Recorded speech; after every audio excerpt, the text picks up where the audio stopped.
Daniel capítulo 4, a partir do versículo de número 28.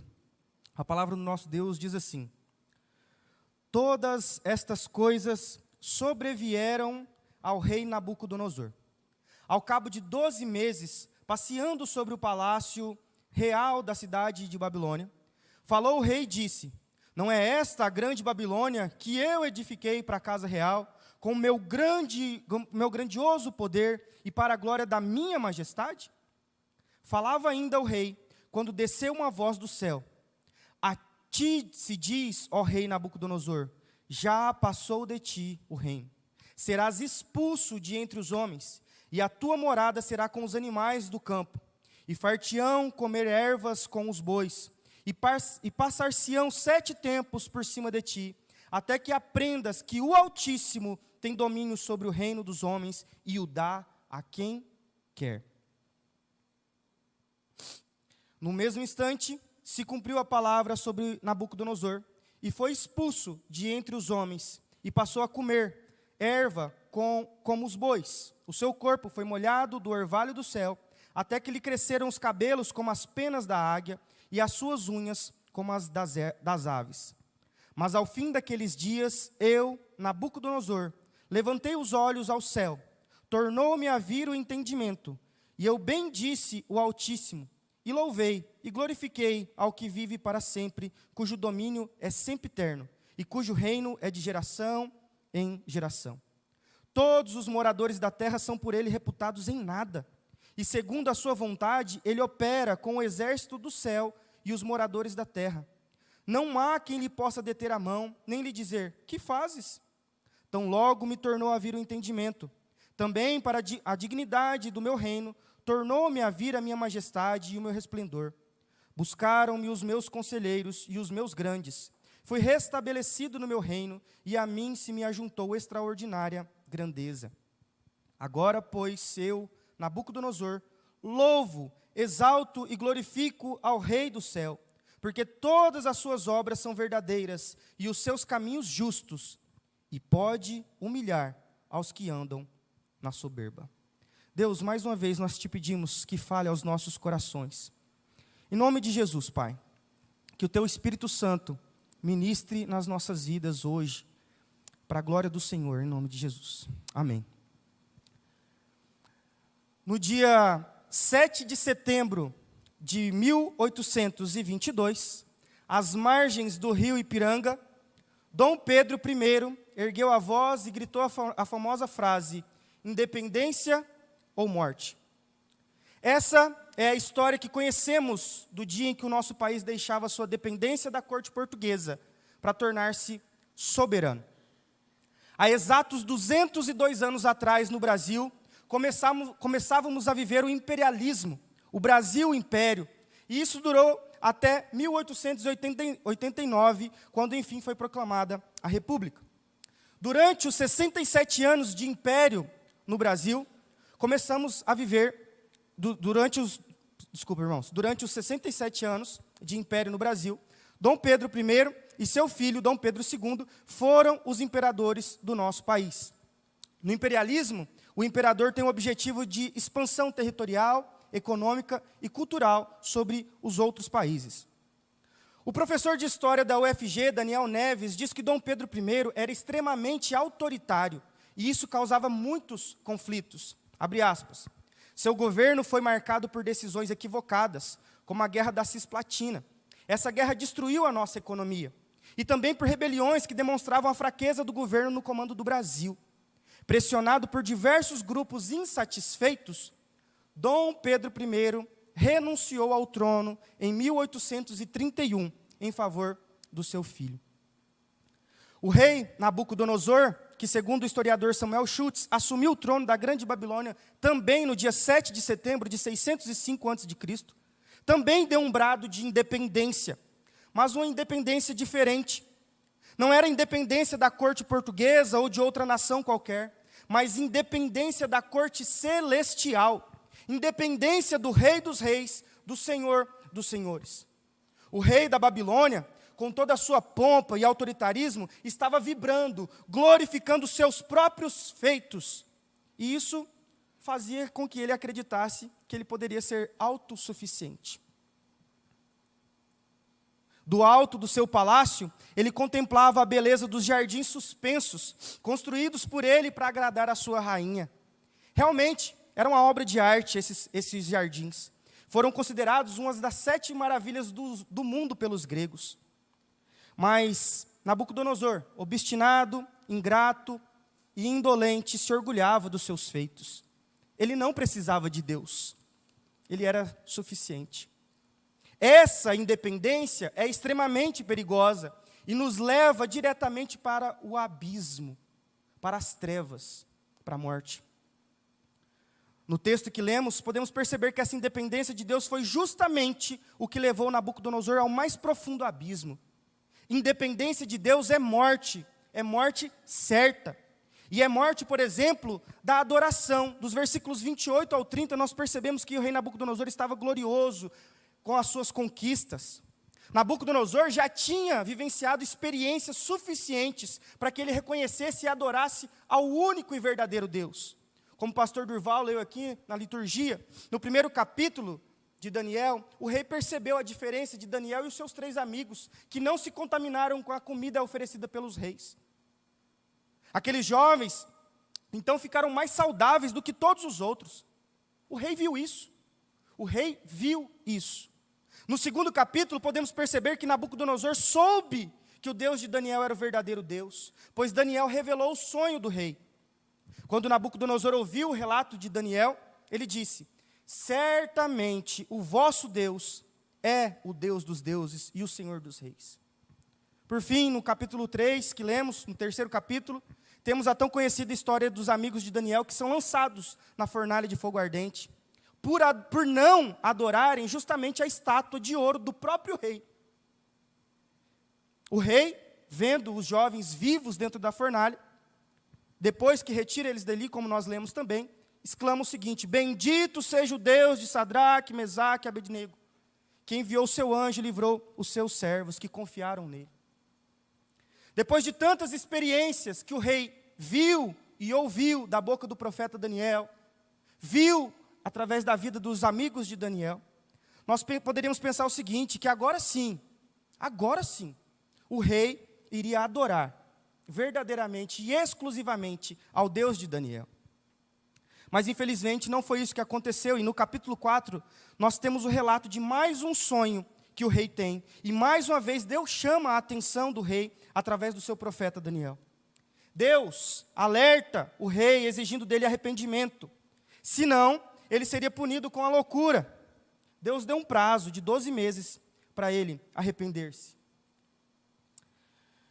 O rei da grande Babilônia não dá ouvidos à repreensão de Daniel, não guarda no coração o que ele viu e o que ouviu, e segue insolente, arrogante e cheio de si. Ele deseja a sua própria adoração. Autoadoração, egolatria, idolatria pura, exalando de dentro dele. Segundo o pastor Iago Martins, no livro No Alvorecer dos Deuses, idolatria é amar algo por si só. Idolatria consiste em amar as coisas sem amar o Deus das coisas. Um ídolo é aquilo que nos preocupa, que nos ocupa, é o nosso tesouro. Essa autoadoração é como o mito de Narciso. A Narciso foi prometido viver longamente, desde que nunca contemplasse a própria imagem. Mas em um dado momento, em um lago, ele vê o próprio reflexo. E apaixonado por si, morre afogado, na busca pela própria figura. A idolatria de nós mesmos nos afasta de quem realmente somos.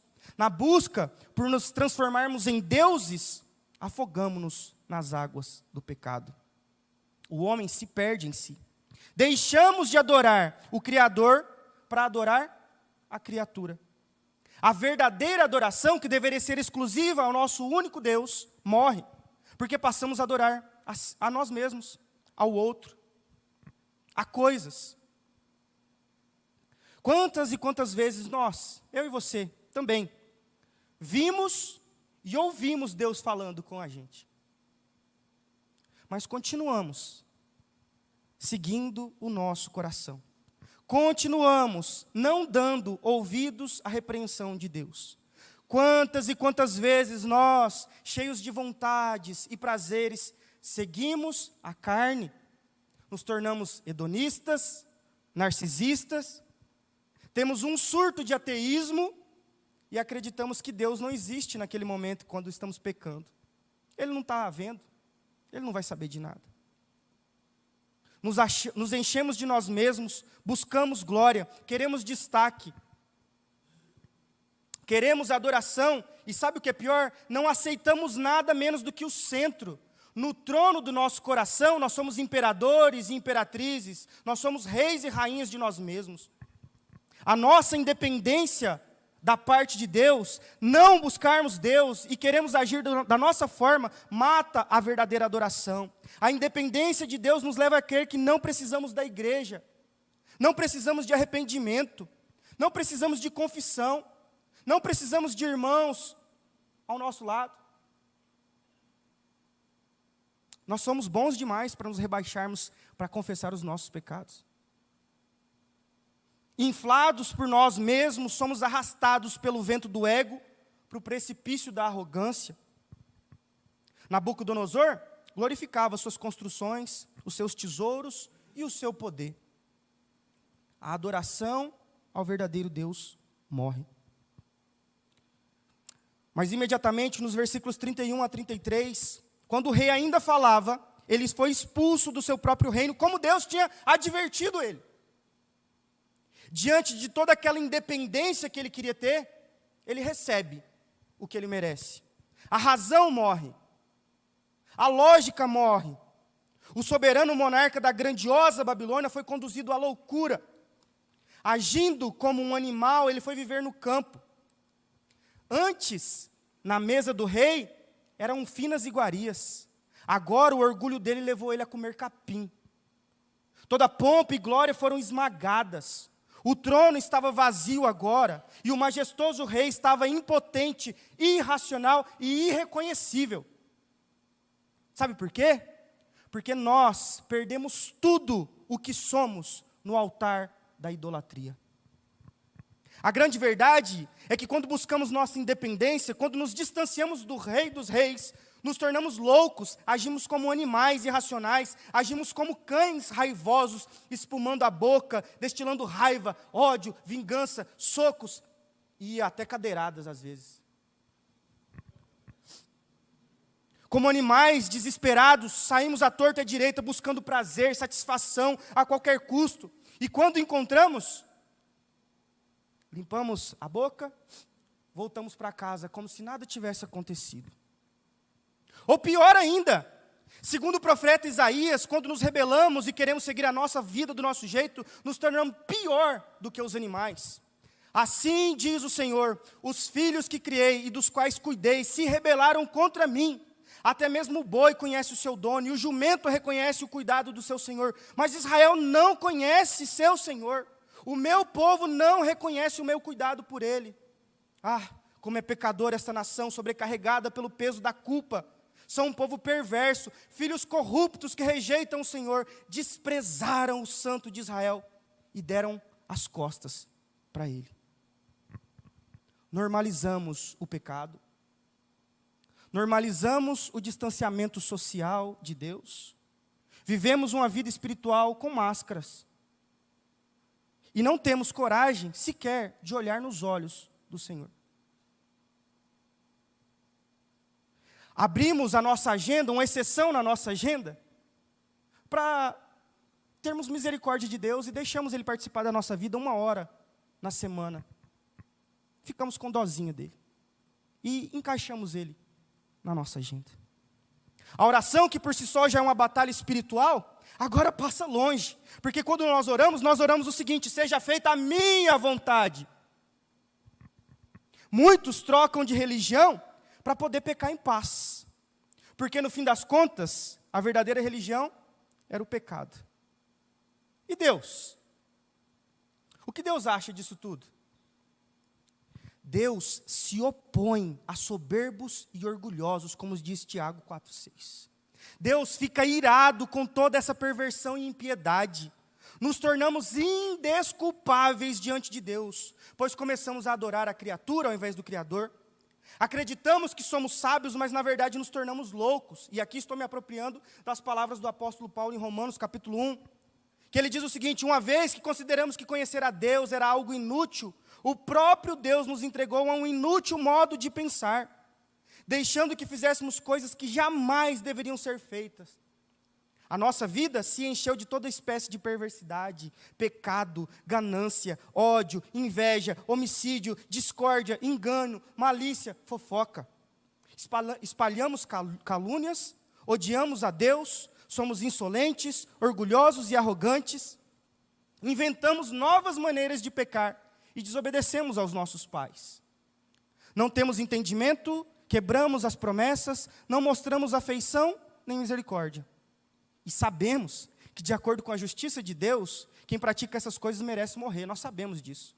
E o apóstolo Paulo continua: mas ainda assim continuamos a praticá-las. E o que é pior, incentivamos outros a também fazê-lo. Cheios de nós mesmos, de orgulho, olhamos para as nossas conquistas e dizemos para nós: amigo, você guardou o suficiente para muitos anos. Agora descanse, coma, beba e alegre-se. E aí Deus diz: louco. Deus diz: louco, você morrerá esta noite.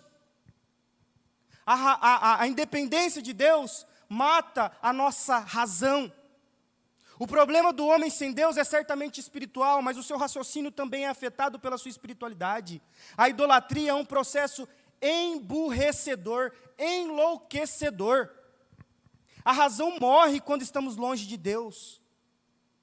Quando estamos longe de Deus, enlouquecemos. Nos distanciamos de Deus, procurando nossa independência, e isso mata até a nossa razão.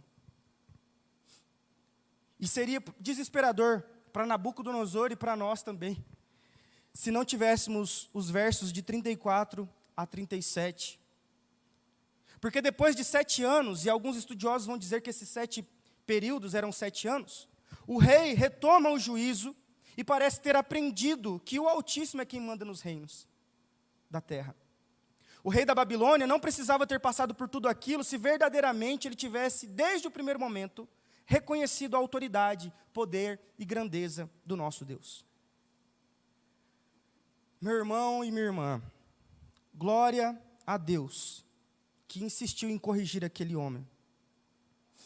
Glória a Deus que insiste em nos corrigir, porque depois de tudo que o rei viveu, agora ele torna-se dependente de Deus, e essa dependência o leva a um outro tipo de morte. Quando dependemos de Deus, o orgulho morre. Nabucodonosor agora adora e glorifica ao Deus soberano, ao Rei dos Reis.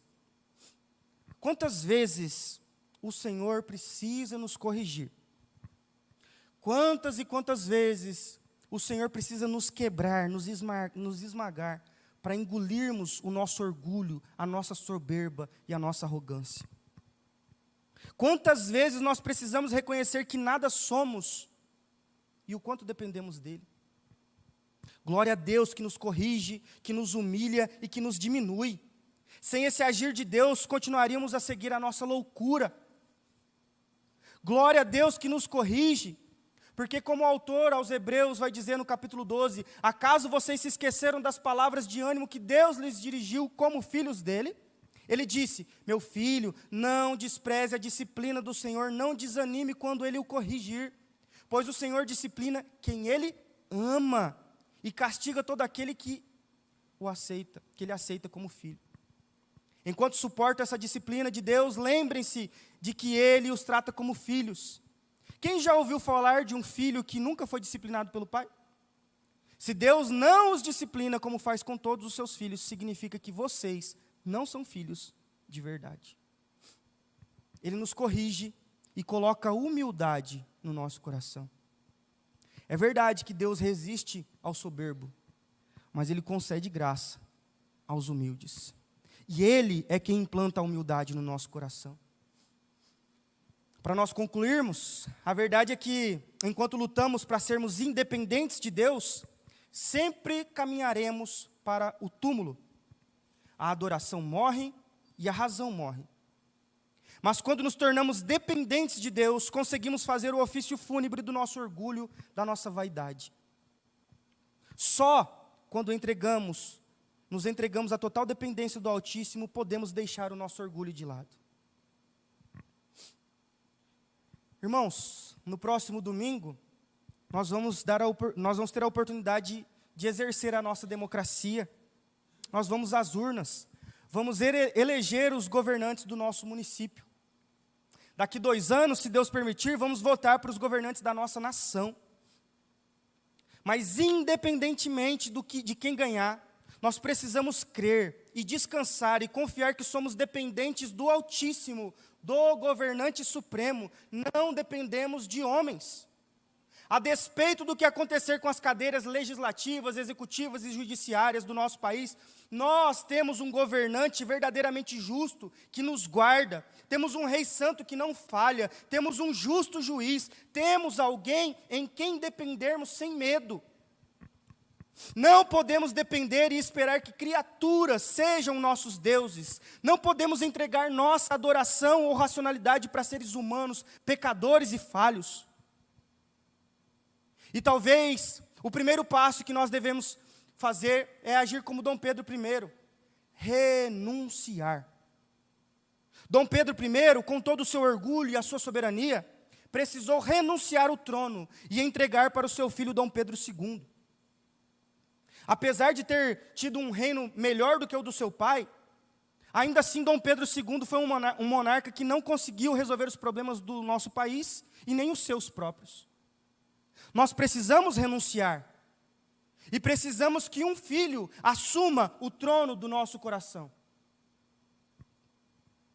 Nabucodonosor precisou ser humilhado e quebrado para poder abrir mão do trono.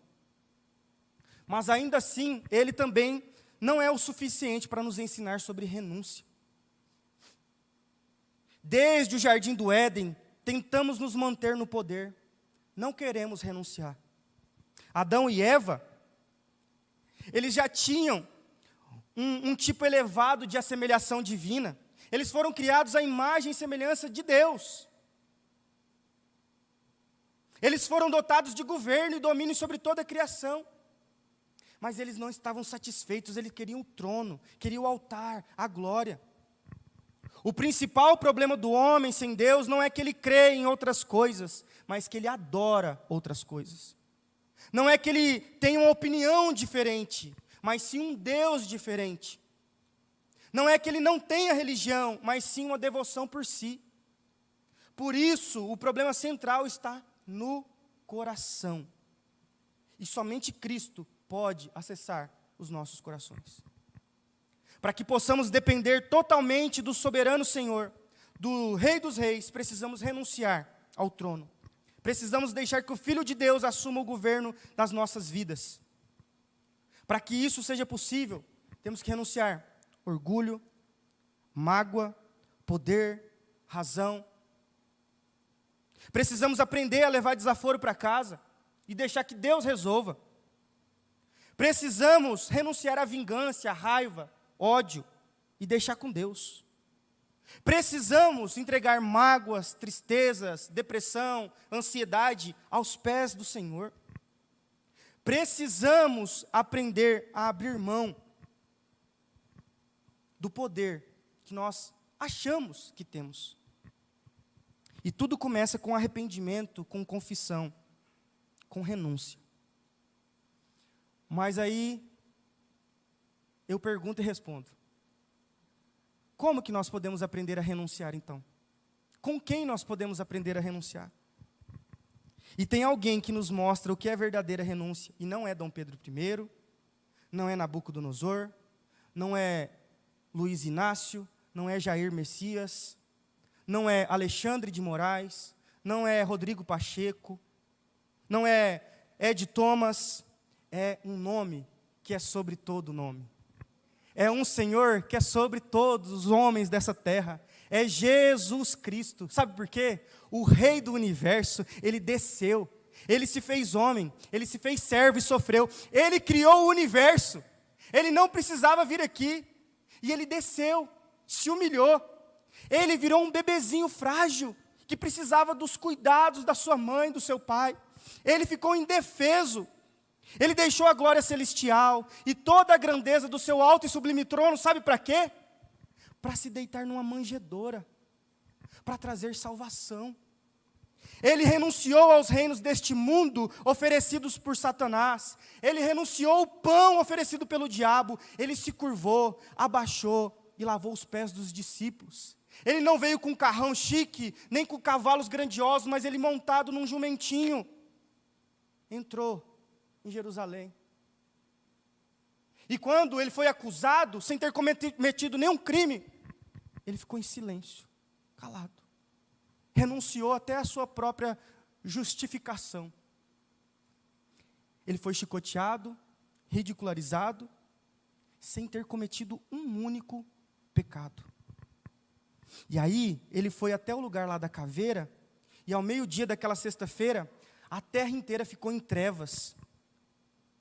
E o grito da nossa independência foi dado na cruz do Calvário, porque agora nós não somos mais escravos do pecado. Ele nos libertou do império das trevas e nos transportou para o reino do Filho do seu amor. Mas para isso Ele precisou renunciar. Ele morreu, Ele se foi, e é com Ele que nós aprendemos a renúncia. Mas nas primeiras horas do domingo não encontraram o corpo dele, sabe por quê? Porque ele venceu a morte. Cristo Jesus matou a morte, e nós não precisamos mais temer a morte. Agora nós podemos adorar verdadeiramente ao Criador e não às criaturas. Agora nós podemos racionalmente prestar culto ao Senhor, e não andar como os loucos por aí. Agora, Cristo reina soberanamente à direita de Deus Pai. E Cristo pode reinar no meu e no seu coração. Basta que nós renunciemos ao trono do nosso coração. Cristo pode reinar hoje sobre toda a sua vida.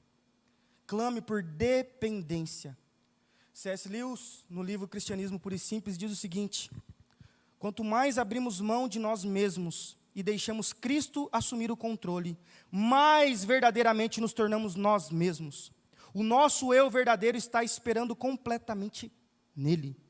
Não adianta tentar ser eu mesmo sem ele. Hoje é dia de renúncia. Deixe Cristo tomar o lugar dele no seu coração. Deixe ele assentar no trono. Deixe Cristo reinar. E experimente, desfrute do reino, do governo de Deus, ainda hoje, na sua vida, na sua casa, na sua história.